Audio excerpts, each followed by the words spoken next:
Hello guys and welcome to my YouTube channel Mansi box. आज हम एक ऐसे टैबू टॉपिक के बारे में बात करने वाले हैं जिसके बारे में सिर्फ बंद दरवाजे के पीछे और दबी आवाज में ही बात होती है। नहीं, सेक्स नहीं। सेक्स अब एक टैबू टॉपिक नहीं रहा। आज हम बात करने वाले हैं रिजर्वेशन के बारे में।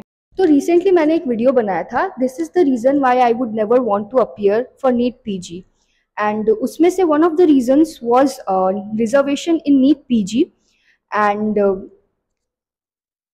मुझे वहां पे कुछ कमेंट्स देखने को मिले कि तुम लोगों के पास तो 50% सीट्स है, फिर भी यूआर वाले रोते रहते हैं। तो मुझे लगा कि रिजर्वेशन के बारे में बहुत ही ज्यादा मिसकंसेप्शन भरा हुआ है लोगों के दिमाग में, इसलिए मैंने सोचा क्यों ना इस टॉपिक को एड्रेस करते हुए एक वीडियो बनाया जाए। रिजर्वेशन का लिटरल मीनिंग होता है आरक्षण, यानी किसी के लिए सीट बचा कर रखना। तो हमारे देश यानी भारत में ओबीसी के लिए 27% सीट रिजर्व्ड है, एससी के लिए 15% सीट रिजर्व्ड है और एसटी के लिए 7.5% सीट रिजर्व्ड है। अभी तो गवर्नमेंट ने एक नया रूल लागू कर दिया जिसकी वजह से ईडब्ल्यूएस यानी economically weaker section of the unreserved category के लिए भी सीट्स रिजर्व्ड है 10%, which makes it a total of 59.5%, while adding 4% of persons with physical disabilities, उनके लिए भी सीट्स रिजर्व्ड है 4%। तो टोटल बनता है हमारा 63.5%। अब लोगों को लगता है जो बाकी 36.5% सीट्स है वो हमारे लिए यानी अनरिजर्व कैटेगरी के लिए रिजर्व्ड है, विच इज अ मिसकंसेप्शन। वो जो 36.5% सीट है वो हमारे लिए रिजर्व्ड नहीं है, वो ओपन कैटेगरी है। कुछ तो रीजन होगा ना कि हमें अनरिजर्व्ड बुलाया जाता है, यानी उस ओपन कैटेगरी के लिए हर कोई लड़ सकता है। तो इसको मैं एक इजी एग्जांपल देके समझाना चाहती हूँ। आप लोग म्यूजिकल चेयर तो खेलते ही होंगे। अब आप मान लो कि ये एक म्यूजिकल चेयर के लिए इस अरेंजमेंट में सीट अरेंज किया गया है एक सर्कल में। तो ये जो सेमी सर्कल है इसमें ऑलरेडी रिजर्व्ड है सीट्स कि यहाँ पे सिर्फ इस कैटेगरी के लोग ही बैठ सकते हैं, यानी अनरिजर्व्ड वालों को सिर्फ इस सीट्स के लिए लड़ना है, वो सिर्फ इन्हीं सीट्स पे बैठ सकते हैं। लेकिन जो बाकी कास्ट के लोग हैं वो इन सीट्स पे भी बैठ सकते हैं और वो इन सीट्स पे भी बैठ सकते हैं। यहाँ तो मैंने आपको फिर भी सेमी सर्कल दिखाया है which comprises 50% of the total, but in reality only 36.5% of the seats are available for your category. तो फर्स्ट ऑफ ऑल जो लोग भी ये कमेंट कर रहे हैं कि आप लोग अपने 50% सीट्स में खुश रहो, उनको मैं बस ये बोलना चाहती हूँ कि कुछ तो रीजन होगा ना कि यूआर कैटेगरी वालों की कट ऑफ इतनी हाई जाती है। अब आप लोग सोच रहे हो सीट सीट सीट, लेकिन कहाँ का सीट रिजर्व होती है? प्रोफेशनल एजुकेशनल इंस्टीट्यूशंस में, साथ ही गवर्नमेंट जॉब्स में। ये तो हो गया रिजर्वेशन का बैकग्राउंड। अब मैं आपको अपनी स्टोरी सुनाती हूँ। तो जब मैं स्कूल में थी, हम 5 लड़कियां फ्रेंड्स हुआ करती थी। हमारा एक ग्रुप हुआ करता था जिसमें 3 लड़कियां रिजर्व कैटेगरी से थी एंड हम 2 अनरिजर्व कैटेगरी से थी। अब हम लोग साथ में, होता क्या था स्कूल में, हम लोग साथ में बैठ के टिफिन शेयर किया करते थे एक दूसरे के साथ। एक लड़की तो टिफिन लाती थी एंड एक बार में हम उसका पूरा टिफिन चट कर जाया करते थे। लाइक टॉप करती थी मैं अपने क्लास को। एंड मेरी ही एक और दोस्त जो रिजर्व कैटेगरी से थी, उसको जैसे 10th में सीजीपीए 8 आया था पर मुझे सीजीपीए 10 आया था। ऑल्सो क्लास 12th में मुझे 86% आया था एंड 58% आया था उस लड़की को। अब मजेदार बात क्या है कि उसकी मैंने स्कूल में बहुत हेल्प की है। उसको मैंने होमवर्क्स दिखाया है अपना, वो करके नहीं आती थी, वो मेरा पूरा होमवर्क कॉपी कर लेती थी। कई बार उसको पढ़ने में प्रॉब्लम हुआ है तो मैंने हेल्प किया है। एंड हम पांचों का ही सपना था डॉक्टर बनना, क्योंकि इंडिया में आई गेस 90% बच्चों का ब्रेन ऐसे कंडीशन किया जाता है कि उन्हें बड़े होकर डॉक्टर ही बनना है। नो डाउट नीट के लिए कंपटीशन इतना ज्यादा है एंड इतने सारे लोग ड्रॉप पे ड्रॉप ले रहे हैं just to fulfill their dream of becoming doctor। तो होता क्या है, 2018 में मैं पास आउट करती हूँ अपने स्कूल से एंड बिना किसी कोचिंग के मैंने नीट दिया उस टाइम पे। एंड मेरे सभी फ्रेंड्स ने दिया था, लाइक बैठे सबको ही थे एग्जाम में नीट के लिए। एंड वो जो सेड लड़की है उसने भी नीट दिया था। अब मेरा सिलेक्शन तो हुआ नहीं उस साल क्योंकि मेरे को 1.5 लाख रैंक आया था एंड 1.5 लाख रैंक पे मेरे वेस्ट बंगाल में एक एससी को सीट मिल जाती, but since I was from unreserved category मुझे कोई सीट नहीं मिली। Now coming to that girl, उसका नीट में तो क्लियर नहीं हुआ, बट उसने जेई भी दिया था हवा हवा में, उसको सीट मिल गई। वो भी ऐसे वैसे जगह नहीं, डीयू में, दिल्ली यूनिवर्सिटी में 58% पे, जहाँ पे जनरल वालों को तो 58% पे जेई में बैठने ही नहीं दिया जाएगा, वहां पे उसको 58% 12th में लाके, पता नहीं, अब मैं नहीं, मुझे नहीं पता तुक्का था क्या था, उसने कोई कोचिंग भी नहीं ले रखी थी, बट उसका सिलेक्शन हो गया दिल्ली यूनिवर्सिटी में। अब मैंने डिसाइड किया कि मैं ड्रॉप लूंगी, and I heard her saying कि ऐसे ही ड्रॉप लेने से थोड़ी किसी का नीट निकल जाता है, उसके लिए तो पहले से पढ़ना पड़ता है, जैसे मैंने पढ़ाई की जेई के लिए, which actually made me question this whole system that do marks really matter, like आपका जो भी परफॉर्मेंस, आपकी जो भी एफर्ट्स थे, वो बस एक बार में किसी के स्टेटमेंट ने ऐसे ही झकझोर के रख दिया। हालांकि मैंने ड्रॉप लिया एंड मैंने नीट निकाला भी, तो इस बात का तो मलाल नहीं रहेगा कि कभी नीट नहीं निकाला, कि कभी नीट के लिए एफर्ट्स डालना पड़ता है, डालना जरूर पड़ता है, यूआर वालों को तो ज्यादा डालना पड़ता है, बट इस बात का मलाल जरूर रहेगा कि जिस लड़की की मैंने स्कूल में हेल्प की, जो स्कूल में मेरे से बहुत पीछे थी, उसको पहली बार में कॉलेज मिल गया only because she came from a category. And mind you, वो लड़की कोई गरीब खानदान से नहीं थी, उसके पापा इंजीनियर, उसकी मम्मी भी वर्किंग, तो she comes from a very effluent family. तो ऐसा नहीं है कि वो बहुत ही ज्यादा पिछड़े जगह से आ रही थी, एफ्लुएंट फैमिली से ही थी, and still she took the benefit, and वो डीयू को अवेल कर लेती है, और अपने कैटेगरी को अवेल करते करके वो डीयू पहुंच जाती है। नाउ, अब ये तो हुई मेरी बात, अब आप लोग टीना डाबी को तो जानते ही होंगे, she is one of the most famous IAS of our country. तो जिस साल टीना डाबी ने यूपीएससी का एग्जाम दिया था, उस साल प्रीलिम्स का कट ऑफ यूआर वालों के लिए 107 पॉइंट समथिंग था, लेकिन टीना डाबी को 0.66 मार्क्स पर मेंस में बैठने का मौका दिया जाता है, क्योंकि उन्होंने अपने कास्ट बेनिफिट को यूज किया। अब वो तो कोई पिछड़े खानदान से आती नहीं है, वो एक बहुत ही एफ्लुएंट फैमिली से आती है। मैं उनके टैलेंट को या उनकी मेहनत को बिल्कुल भी अंडरमाइन नहीं करना चाहती, मैं बस ये कहना चाहती हूँ कि अगर वो अनरिजर्व कैटेगरी से होती तो उनका सिलेक्शन नहीं होता। एंड अगर आपको लग रहा है कि इस बात में झूठ है, तो आप लोग नीचे दिए गए डिस्क्रिप्शन पे क्लिक करके वो आर्टिकल पढ़ सकते हो। अब मैं बात करती हूँ एक न्यूज की, जो I had read few years back. उसमें ये लिखा हुआ था कि उस मैथ के प्रोफेसर का एग्जाम था किसी यूनिवर्सिटी में, एंड वहाँ किसी भी रिजर्व कैटेगरी के स्टूडेंट ने क्वालिफाई नहीं किया, तो जिन्हें निगेटिव में भी नंबर आए थे उनको भी जॉब मिल गई। तो जिन्हें मैथ्स के एग्जाम में नेगेटिव में नंबर आ रहा है, वो बच्चों को क्या पढ़ाएंगे? So this is actually concerning. ये तो हो गई इधर उधर की बातें। अब मैं बात करती हूँ मेन मुद्दे की, जो कि टाइटल है मेरे इस वीडियो का, how reservation is a menace to the society. ये सिर्फ अनरिजर्व वालों के लिए ही अनफेयर नहीं है, ये भी बहुत ज्यादा हानिकारक है। अब होता क्या है कि बहुत सारे बच्चे ऐसे हैं जो ओपन कैटेगरी से किसी भी कॉलेज में आते हैं, लाइक उनका रिजर्वेशन रहता है, बट वो अपने रिजर्वेशन के बेनिफिट को अवेल नहीं करते हैं। बट लेटर ऑन, मैं अपने फील्ड की बात करती हूँ, मेडिकल में क्या होता है कि पेशेंट्स जो होते हैं वो नाम देख के जाते हैं डॉक्टर्स के पास, लाइक बैनर्जी मुखर्जी है तो इनसे चेक करवाएंगे, दास है तो नहीं चेक करवाएंगे।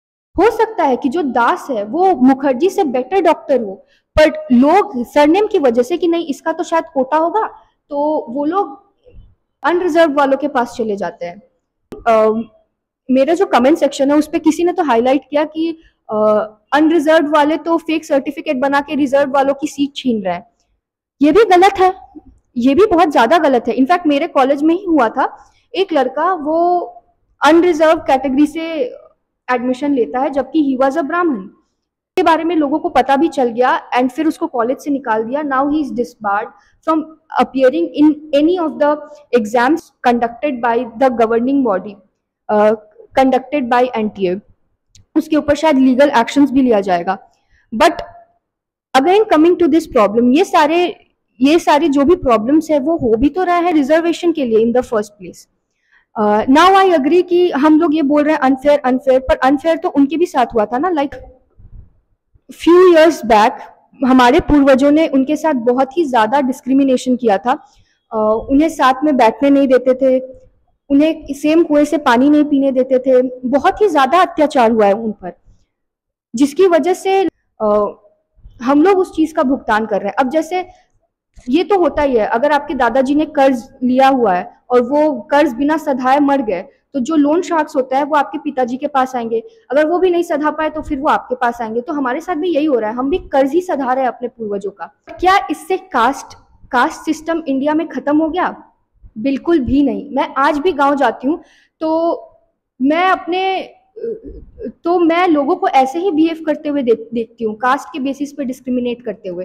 एक्चुअल में रिजर्वेशन उन लोगों की एक्चुअल में रिजर्वेशन की जरूरत उन लोगों को है, लेकिन अनफॉर्चुनेटली उन्हें पता भी नहीं है कि रिजर्वेशन बोल के कोई सिस्टम एग्जिस्ट भी करता है। उनके पास इतना एडुकेशन ही नहीं है। तो रिजर्वेशन जब लाया गया था, इसे काफी गुडविल के साथ और एक अच्छे इंटेंट के साथ लागू किया गया था। And B R. अम्बेडकर साहब खुद बोल कर गए थे कि इसे सिर्फ 10 साल के लिए लागू करना, वरना this will become a menace to the society, and he was right. Political parties ने इस सिस्टम को एक्सटेंड किया ताकि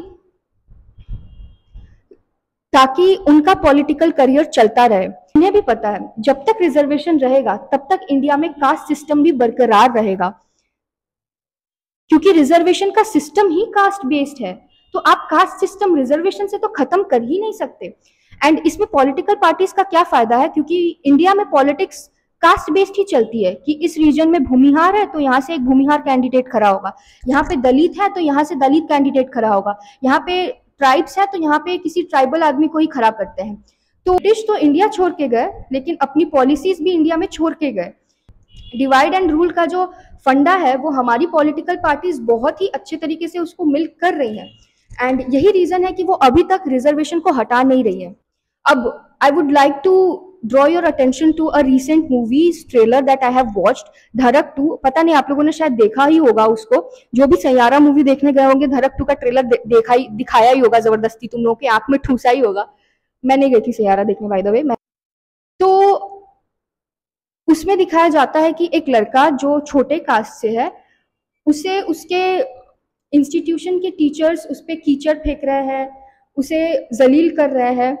now let me tell you, India में इसके अगेंस्ट भी बहुत ही स्ट्रिक्ट लॉज है। अगर एक्चुअल में किसी रेप्यूटेड इंस्टीट्यूशन में ऐसे टीचर्स करने लगे तो उनकी जॉब चली जाएगी, उनका करियर खत्म हो सकता है, बिकॉज इंडिया में इतने ज्यादा स्ट्रिक्ट लॉज है दलित के हरासमेंट के खिलाफ, कास्ट डिस्क्रिमिनेशन के खिलाफ, which is actually very appreciable, because India में ऐसे लॉज की जरूरत है। बट जहां तक बात है रियलिटी की, मैंने रियलिटी में अपने आसपास ऐसा होते हुए नहीं देखा है। हो सकता है मेरे टाउन में या जहां से मैं बिलोंग करती हूँ वहां ऐसा ना होता हो, बट कई जगहों पे ऐसा होता हो। बट मैं अपने पर्सनल एक्सपीरियंस से बोल रही हूँ। हम लोग साथ में खाते पीते हैं, मेरे दोस्त काफी रिजर्व कैटेगरी से रह चुके हैं, हम लोग साथ में एक थाली से खाते हैं, एंड हमने कभी डिस्क्रिमिनेशन नहीं किया। बट ये जो होल रिजर्वेशन का सिस्टम है, ये एक सेंस ऑफ अनफुलफिलमेंट, एक सेंस ऑफ रिसेंटमेंट हमारे अंदर जरूर पैदा कर देता है। हम शायद थोड़ा ज्यादा डिजर्विंग है, ऐसे सेंस को ये जन्म देता है, which again is not good for a healthy society. मैंने कमेंट्स की बात करी रहे तो मेरे लास्ट वीडियो पे किसी ने ये कमेंट किया था कि ज्यादा सब्सक्राइबर्स लेके आओ तब जाके रिजर्वेशन पे ज्ञान दे लो। भाई आई एम ग्लैड कि यूट्यूब पर रिजर्वेशन नहीं आया है कि हाँ इतने सब्सक्राइबर्स होंगे तभी यूआर वालों को बोलने की आजादी है, वरना तुम लोग माइम आर्टिस्ट बन जाओ। थैंक गॉड ऐसा कुछ नहीं है। But I won't be surprised अगर कभी ये लोग यूट्यूब पर भी रिजर्वेशन ले आए तो, बिकॉज जिस डायरेक्शन में इंडिया जा रही है वो बिल्कुल भी प्रोग्रेसिव तो मुझे कहीं से भी नहीं लग रहा है। एंड देयर्स अ रीजन कि इंडिया हमेशा ही एक डेवलपिंग कंट्री रहेगा, एक डेवलप्ड कंट्री कभी नहीं रहेगा। अब जब रिजर्वेशन की बात हो ही रही है तो मेरी बहन हमेशा ही मुझे बोलती है कि रिजर्वेशन तभी खत्म होगा जब रिजर्व कैटेगरी वाले लोग एक कुआं खोदेंगे और बोलेंगे कि अनरिजर्व वाले यहाँ से पानी मत पीना। एंड मुझे अपनी बहन को क्रेडिट इसके लिए देना पड़ेगा, वरना वो मुझे खा जाएगी। ये तो हुई मोटा मोटा रिजर्वेशन के बारे में बात, लेकिन अब इसका सोल्यूशन क्या है? लाइक जिनके साथ एक्चुअली उत्पीड़न हुआ है उन्हें तो जरूरत है अपने आप को फाइनेंशियली स्टेबल करने की। वो क्या करेंगे? वो ऑलरेडी बहुत पिछड़े हुए हैं, तो उन्हें जरूरत है हमारे साथ कदम से कदम मिला के चलने की, तभी तो इक्वालिटी आएगी हमारे देश में। तो उसके लिए क्या किया जा सकता है कि रिजर्वेशन सिर्फ उन लोगों के लिए रखना चाहिए जिनकी फैमिली में कभी रिजर्वेशन यूज नहीं किया गया। अगर मैंने रिजर्वेशन यूज कर लिया है तो मेरा बच्चा रिजर्वेशन यूज नहीं कर सकता, लेकिन अगर मैंने रिजर्वेशन यूज नहीं किया है तो मेरा बच्चा रिजर्वेशन यूज करेगा। इस तरीके से क्या होगा ना कि जो वीक सेक्शंस हैं, जिन्हें एक्चुअल में जरूरत है रिजर्वेशन की, उन्हें मिलेगी रिजर्वेशन। एंड जो ऑलरेडी एफ्लुएंशियल फैमिली से आते हैं, जो ऑलरेडी जिनको ऑलरेडी रिसोर्सेज मिले हुए हैं, जो ऑलरेडी हमारे साथ कदम से कदम मिलाकर पढ़ रहे हैं, हमारे सेम स्कूल्स में जा रहे हैं, सेम उनको same teachers, same books, same resources मिले हुए हैं, मेरिट के लिए पढ़ेंगे। उनके अंदर भी आएगा कि नहीं, हमारे पास अब ये रिजर्वेशन का कार्ड नहीं है तो हमें एक्चुअल में मेहनत करनी चाहिए। मैं ये नहीं बोलूँ कि वो मेहनत नहीं करते, क्योंकि मैं रिजर्वेशन के खिलाफ हूँ, रिजर्व्ड लोगों के खिलाफ बिल्कुल भी नहीं हूँ। ऑल्सो जो रिजर्व कैंडिडेट्स हैं उनके लिए हमें स्कूल की फीस माफ कर देनी चाहिए, ताकि सबको एक फेयर चांस मिले रेस स्टार्ट करने का। अगर हम उन्हें बेसिक्स ही नहीं दे रहे हैं और बोल रहे हैं जाओ रेस में दौड़ने भाग जाओ, तो वो बंदा कहाँ से भाग पाएगा। इसीलिए रिजर्वेशन जॉब्स में नहीं, रिजर्वेशन फीस में देना चाहिए। ये एजुकेशनल इंस्टीट्यूशंस में भी जो फीस है वो उनके लिए थोड़ी कम होनी चाहिए। एंड जब इतना हमने रिजर्वेशन के बारे में बात किया है, तो मैं अभी जो ये न्यू ईडब्ल्यूएस लागू हुआ है इसके बारे में बात करना चाहूंगी। ईडब्ल्यूएस को तो लागू हुए बहुत ज्यादा टाइम हुआ भी नहीं है, बट उसे भी लोग एक्सप्लॉइट करना स्टार्ट कर दिए। Now my sister is also from a medical college from Kolkata only, and उसी के बैच में कुछ लोग हैं जिनके हाथ में आईफोन, आईपैड रहता है, जो हर साल 2 गोवा की ट्रिप पर जाते हैं। They are availing economically weaker section just because उनके पापा का एक प्राइवेट बिजनेस है, तो दे कैन शो कि हाँ हमारे पास तो एक स्टेबल बिजनेस नहीं है एंड इतना एसेट्स भी नहीं है। तो इस तरीके के झूठ बोल रहे हैं लोग ईडब्ल्यूएस में भी आने के लिए। तो जब सिस्टम खुद ही अनफेयर होगा तो सिस्टम को बाईपास करने के लिए भी लोग अपने से तरीके ढूंढ ही लेंगे। इसमें हम लोगों को ब्लेम नहीं कर सकते, पर हम सरकार को जरूर ब्लेम कर सकते हैं। हम एक आवाज बन सकते हैं जो सरकार को जगाए और याद दिलाए कि अब बस हो गया, 10 साल खत्म हो गए बहुत पहले। अब आप रिजर्वेशन को बैन करिए उन लोगों के लिए जो एफ्लुएंट फैमिली से आते हैं, एंड सिर्फ उनके लिए रखिए जो गरीब फैमिली से आते हैं, जिनके पास इतने रिसोर्सेज नहीं है। बहुत लोग कमेंट्स में भी लड़ने आ सकते हैं कि लोगों को जब ईडब्ल्यूएस में इतनी धांधली हो रही है, लोग फेक सर्टिफिकेट बना रहे हैं, अपने इनकम को कम दिखा रहे हैं, तो ये तो लोग फिर से रिजर्व कैंडिडेट्स के लिए भी कर सकते हैं।